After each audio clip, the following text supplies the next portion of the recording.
Hello friends, welcome back to Nirja Education. આજનો આપણો topic છે annihilator of a subset of a vector space. આ annihilator એ તમારા માટે એક નવો શબ્દ છે. ઓકે, તો એનહિલેટર શીખતા પહેલાં હું તમને કેટલાક બેઝિક ટર્મ વિશે માહિતી આપીશ. ઓકે, તમે વેક્ટર સ્પેસ ભણ્યા, વેક્ટર સ્પેસનો પણ એક સબસેટ હોય છે.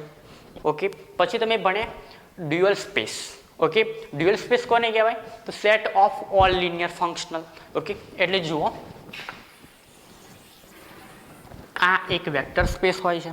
ઓકે, તેનું એક સબસેટ હોય છે, આપણે તેને નામ આપીએ એસ. ઓકે, આ સબસેટને નામ આપીએ એસ. આ એસની અંદર આપણને એસની અંદર એલિમેન્ટ્સ હોય છે, એને નામ આપીએ આપણે યુ, આ નામ આપીએ વી, ડબલ્યુ, એક્સ, વાય, ઝેડ. બરાબર, આ પ્રમાણે આપણે નામ આપી દઈએ છીએ. ઓકે, પછી તમે ભણ્યા છો વી સ્ટાર. વી સ્ટાર એટલે કે dual space. Okay, dual space કોને કહેવાય? ડ્યુઅલ સ્પેસની અંદર શું હોય? એટલે કે એવા બધા ફંક્શન કે જે વી થી એફ પર અથવા તો આર પરનું મેપિંગ હોય અને આ એફ એ લિનિયર ટ્રાન્સફોર્મેશન હોય છે. હવે વાત આવે છે આ એનહિલેટર. ઓકે, તો એનહિલેટર શું છે? તો એનહિલેટર એ એક એવો સેટ છે કે જે આ એફ, જે આ બધા મેપિંગ છે, આ એફ એ મેપિંગ અને આ સેટ વચ્ચેનો એક સંબંધ પ્રસ્થાપિત કરે છે. ઓકે, એટલે કે આપણે આ ડ્યુઅલ સ્પેસમાંથી એવા એફ લેવાના, ઓકે, કે જેની ઇમેજ આપણે આ વેક્ટર સ્પેસની અંદર આવેલા સબસેટ અને એ સબસેટના એલિમેન્ટ, માની લો આપણે ફર્સ્ટ એલિમેન્ટ લઈએ યુ, તો આપણે આની ઇમેજ કાઢીએ તો તેનો આન્સર આપણને 0 મળે. ઓકે, તેવી જ રીતે આપણે આ ડ્યુઅલ સ્પેસમાંથી ફંક્શનલ લઈએ અને તેની ઇમેજ કાઢીએ આપણે વી ઉપર, તો તેનો પણ આન્સર 0 મળે. ઓકે, એટલે કે એવો એક સેટ કે જે F belongs to V star, V સ્ટારમાંથી એવા ફંક્શનલ લેવાના કે જેથી F of U is equal to 0 થાય અને for all U belongs to S. એટલે કે આ એસની અંદર આવેલા બધા જ એલિમેન્ટને આપણે આ એફ ઉપર એપ્લાય કરીએ તો તેની ઇમેજ 0 આવે. તો આ એફના જે કલેક્શન મળે આપણને, આ એફનું જે સેટ મળે છે તેને આપણે કહીશું એનહિલેટર. ઓકે, આ એનહિલેટરને આપણે, આ સેટ એસ છે તો આ એનહિલેટરને આપણે એસ નોટ અથવા S0 વડે દર્શાવીશું, અથવા તો એનહિલેટર ઓફ એસ વડે પણ દર્શાવી શકાય. ઓકે, ચાલો હવે આપણે એનહિલેટરની ફોર્મલ ડેફિનેશન જોઈએ. ઓકે, ડેફિનેશન કહે છે કે let V be a vector space. V એક વેક્ટર સ્પેસ છે and S be a subset of V. એટલે કે એસ એ વેક્ટર સ્પેસનું એક સબસેટ છે. Okay, then the set f belongs to v star such that f of u is equal to 0 for all u belongs to s. એટલે કે આ s ની અંદર u, v, w એવા એલિમેન્ટ્સ હોય અને આ u ઉપર તમે આ f એપ્લાય કરો, એટલે કે લિનિયર ફંક્શનલ એપ્લાય કરો અને તેની ઇમેજ 0 આવે અને આ f એવા f નું કલેક્શન, તેને આપણે શું કહીશું? Is called annihilator of a set S. એટલે કે આપણે આવા સેટને એનહિલેટર કહીશું. Okay, it is denoted by S naught or A of S. ઓકે, આપણે તેને સંકેતમાં S નોટ અથવા તો A ઓફ S અથવા તો એનહિલેટર ઓફ સેટ S એ રીતે પણ બોલી શકાય છે. Okay, therefore S not is equal to F belongs to V star such that F of U is equal to 0 for all U belongs to S. હવે માની લો કે આ F belongs to V star છે. Okay, હવે આ F ઉપર હું આ સેટ S નો એક એલિમેન્ટ, બીજો એલિમેન્ટ V લઉં છું. ઓકે, અને તેનો આન્સર, તેની ઇમેજ મને 0 મળતી નથી, તો શું થાય? તો આ એફ એ આ સેટની અંદર બિલોંગ કરશે નહીં. ઓકે, એટલે કે એવું જ કલેક્શન લેવાનું કે જે F of U is equal to 0 થાય. જો 0 ન થાય તો એવા લિનિયર ફંક્શનલ આ એનહિલેટરના સેટમાં આવશે નહીં. ઓકે, હવે આ એક બહુ ઇમ્પોર્ટન્ટ નોટ છે, આ એસક્યુમાં અથવા તો એમસીક્યુ ટાઈપ એક્ઝામની અંદર પૂછાય. ઓકે, અહીં નોટ છે, if S is equal to 0 બાર એટલે કોઈ એક સબસેટ વેક્ટર સ્પેસનો સબસેટ હોય અને તે 0 વેક્ટર હોય. ઓકે, ધેન એસ નોટ એટલે કે એનહિલેટર ઓફ સેટ એસ એ શું થશે? તો એ થશે આખો તમારો ડ્યુઅલ સ્પેસ. ઓકે, કેવી રીતે? જુઓ, હું આ એસ ને એક્સપ્લેન કરું તો આ રીતે થશે. જો n ડાયમેન્શનનો હોય તો n ટાઈમ્સ 0. ઓકે, હવે હું બધા જ આ એલિમેન્ટને V*માના લિનિયર ફંક્શનલ પર એપ્લાય કરીશ તો શું થશે? જો હું આ ફર્સ્ટ એલિમેન્ટને લિનિયર ફંક્શનલ પર એપ્લાય કરું, હવે કોઈ પણ ફંક્શન ઉપર તમે 0 એની ઇમેજ કાઢો તો એ શું મળશે? 0 જ મળે. ઓકે, તેવી જ રીતે બીજો એલિમેન્ટ લો તો પણ એનો આન્સર કેટલો મળશે? 0.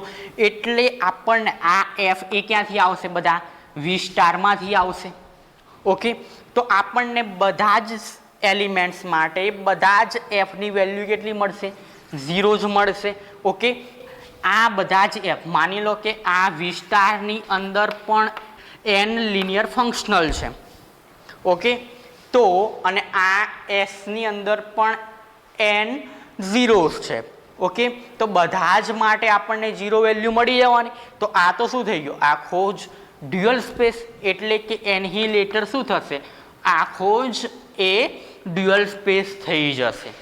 ઓકે, હવે એનહિલેટરને રિલેટેડ આપણે એક થિયરમ જોઈએ.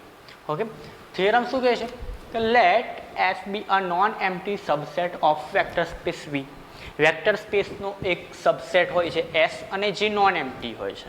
Okay, then to date S naught એટલે કે annihilator of S is a subspace of V star. એટલે કે આ એસ નોટ એ શું છે? સબસ્પેસ છે. કોનો? Dual space. ઓકે, આપણે આ પ્રૂવ કરવાનું છે. ઓકે, અથવા એને બીજા શબ્દોમાં લખીએ તો આ રીતે પણ લખી શકાય કે annihilator of set S is a subspace of V star. Okay, હવે મિત્રો તમે જાણો છો કે કોઈ પણ સબસેટને કોઈ પણ વેક્ટર સ્પેસનો સબસ્પેસ બતાવવા માટે આપણે શું કરતા હતા વેક્ટર સ્પેસની અંદર? તો સૌથી પહેલી કન્ડિશન હતી કે જે સબસેટ છે એને આપણે નોન એમ્પ્ટી બતાવવાનું છે. અહીંયા તો આપણને સ્ટેટમેન્ટમાં જ નોન એમ્પ્ટી આપેલું છે એટલે અહીંયા એ પ્રૂવ કરીએ કે ન કરીએ તો ચાલે.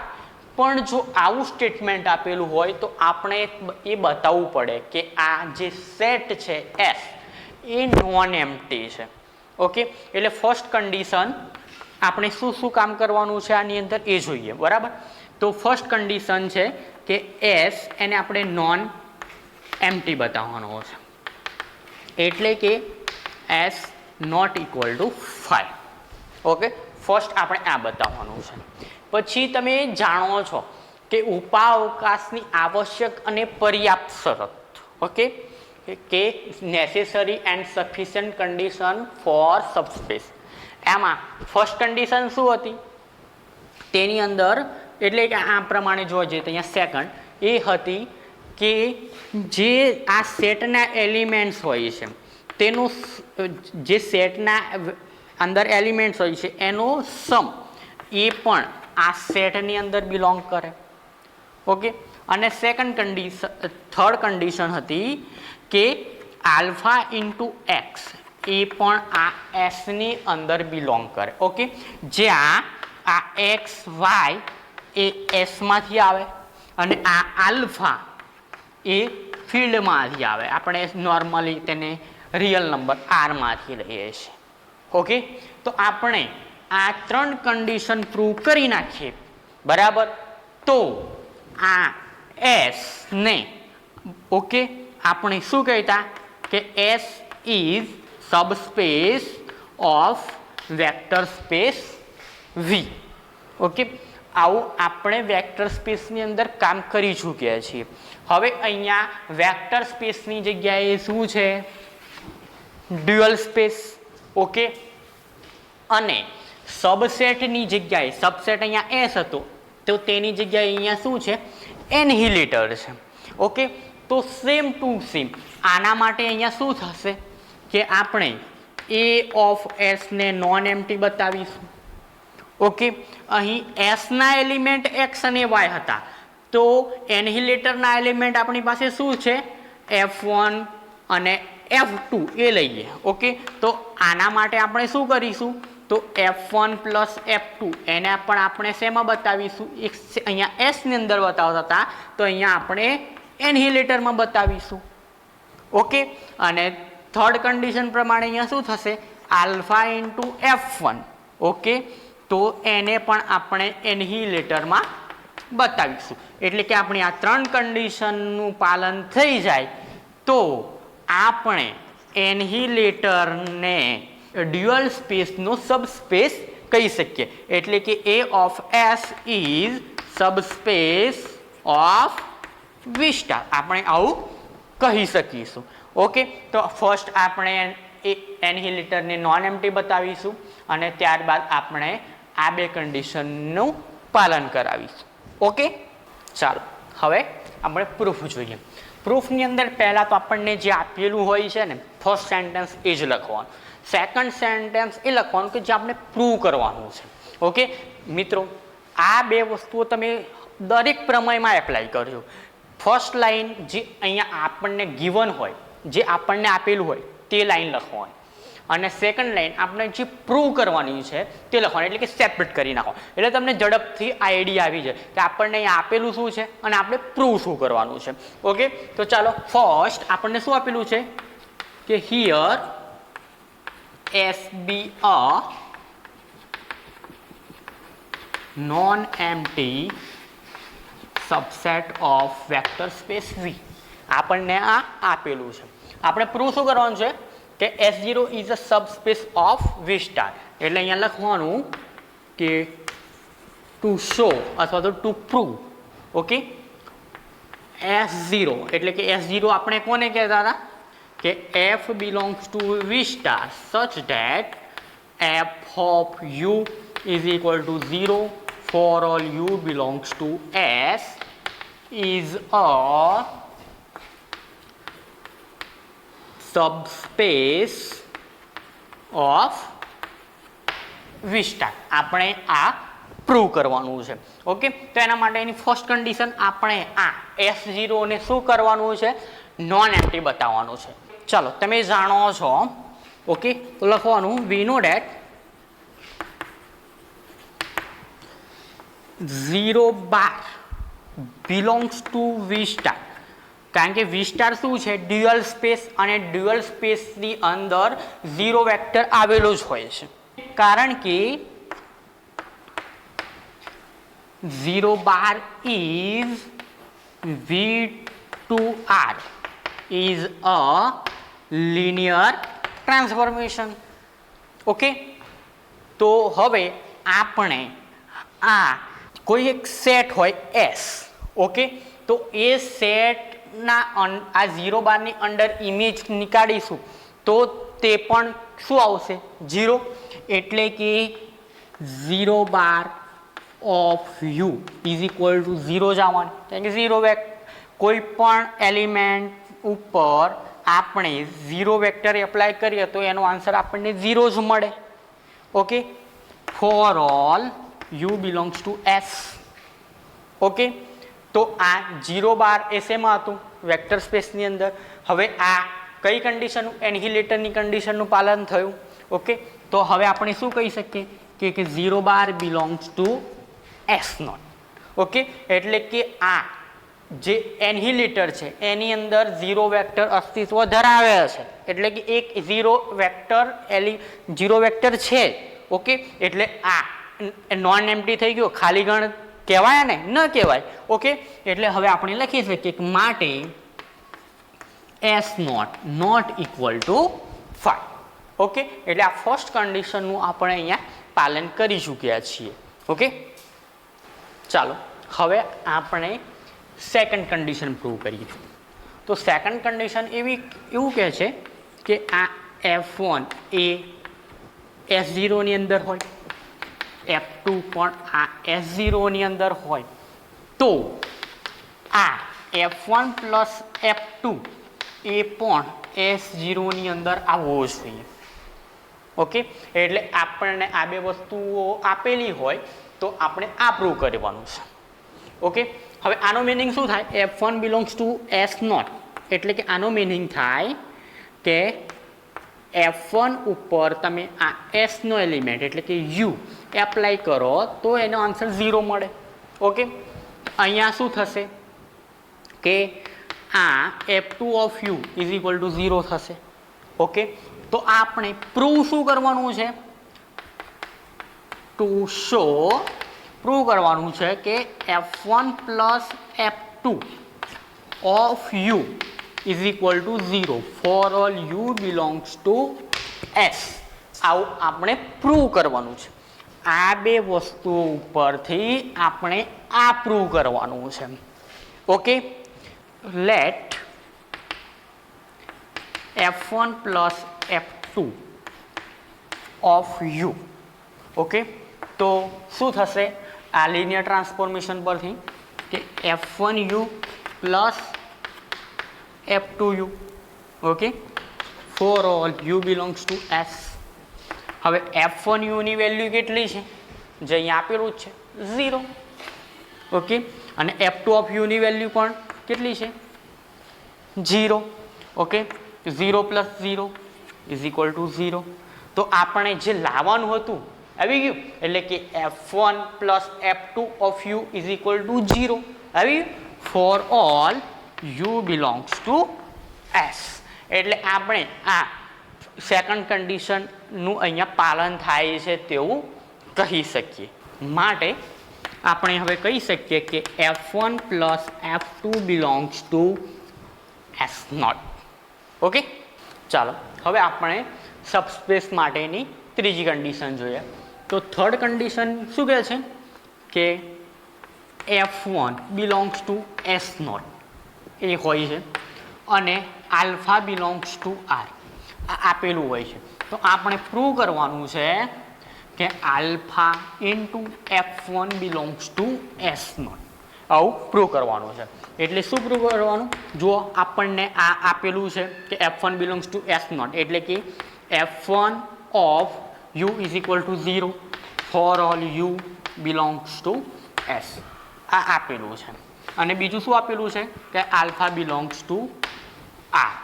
તો ટુ શો આપણે બતાવવાનું છે કે alpha into F1 belongs to S0, એટલે કે આપણે આવું પ્રૂવ કરવાનું કે alpha into F1 of U is equal to 0. આવું આપણે બતાવવાનું છે for all U belongs to S. Okay, તો ચાલો આપણે લઈએ કે let alpha into F1 U. Okay, હવે લિનિયર ટ્રાન્સફોર્મેશન આ લિનિયર ફંક્શનલ છે, એટલે કે લિનિયર ફંક્શનલની ડેફિનેશન પ્રમાણે અથવા તો લિનિયર ટ્રાન્સફોર્મેશનની ડેફિનેશન પ્રમાણે આપણે શું લખી શકીએ કે alpha into F1 of U. Okay, હવે F1 ઓફ U ની વેલ્યુ અહીંયા તમને આપેલી છે એ શું છે? 0, એટલે કે alpha into 0 four all U belongs to S. Okay, તો આલ્ફા ઇન્ટુ 0 શું થશે? 0 four all U belongs to S. એટલે કે આપણને શું મળ્યું? જે આપણે આ પ્રૂવ કરવાનું હતું તે મળી ગયું કે alpha into F1 of U is equal to 0. એટલે આપણે હવે શું કહી શકીએ કે alpha into F1 belongs to S0. Okay, therefore alpha into F1 belongs to S0. Okay, તો આપણને અહીં સબસ્પેસ માટેની 3 કન્ડિશનોનું અહીંયા પાલન થઈ જાય છે. ઓકે, એટલે આપણે હવે કહી શકીએ કે by 1, 2 and 3, we can say that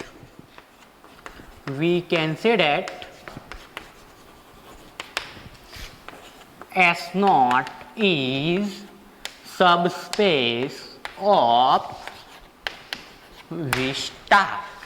Okay, hence proved.